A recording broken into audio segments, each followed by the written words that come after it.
Kryeministri Edi Rama ka theksuar se zgjedhjet e 11 majit janë një moment kyç për Shqipërinë në rrugën e saj drejt Bashkimit Evropian. Ai ka nënvizuar se fitimi i këtyre zgjedhjeve do të sjellë një mandat fuqishëm për të përmbyllur negociatat me Bashkimin Evropian dhe për të siguruar pasaportën e Bashkimit Evropian për çdo qytetar shqiptar. Pasaporta e BE-s na jep mundësinë që Shqipëria të bëhet sa Bashkimi Evropian dhe Bashkimi Evropian të bëhet sa Shqipëria faktikisht. Dhe pasaportën mund ta marrim nëse bëhemi bashkë në 11 maj, sepse nëse bëhemi bashkë në 11 maj dhe marrim bashkë një mandat të fuqishëm për të përmbyllur negociatat, pa humbur asnjë minutë kohë, pa asnjë luhatje, pa asnjë diskutim të brendshëm këtu e lagu, jo fitoi ky për shikose, duhet dhe ai dhe minutë për minutë, orë për orë, ditë për ditë, në 2027 jam në fund negociata, atëherë jemi antar Bashkimit Evropian.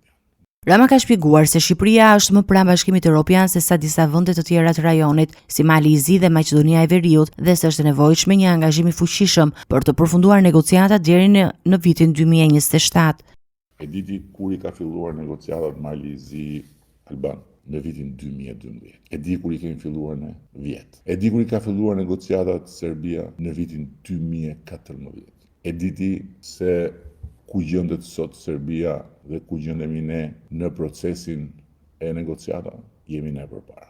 E diti kur është bërë Maqedonia e Veriut kandidate për Bashkimin Evropian, thuaj një 2005, 20 vjet përpara. E diti që Maqedonia e Veriut si ka hap akoma negociata? Çfarë flisni? Çfarë e dini ju hyrjen në Bashkimin Evropian? Si e dini ju hyrjen në Bashkimin Evropian ju që flisni kështu mbrapsh? Po diti çfarë është të negociosh me Bashkimin Evropian dhe të ish Bashkimin Evropian do të thotë mbështet. Do të thotë kesh institucione të besueshme, do të thotë kesh disa standarde bazë, jo që nuk jemi të paaftë, po përkundrazi. O e fus unë dhe Partia Socialiste Shqipërinë Bashkimin Evropian dhe e bëjmë tani me mandatin e 4, o kjo punë mund mos bëhet për kush e di sa vjet tjera, dëgjohet me vëmendje. Në një moment më të lehtë, Rama nuk e la pa përgjigje një komentues që kërkoi një fjalë për Lulzim Bashën duke shtuar doza humori dhe duke bërë një skanër të skuadrës së kundërshtare. Kryeministri nënvizoi se fitorit e tij janë të përqendruara në realizimin e synimit për Shqipërinë si pjesë Bashkimit Evropian, duke theksuar se kjo është një mundësi e paprecedent për vendin.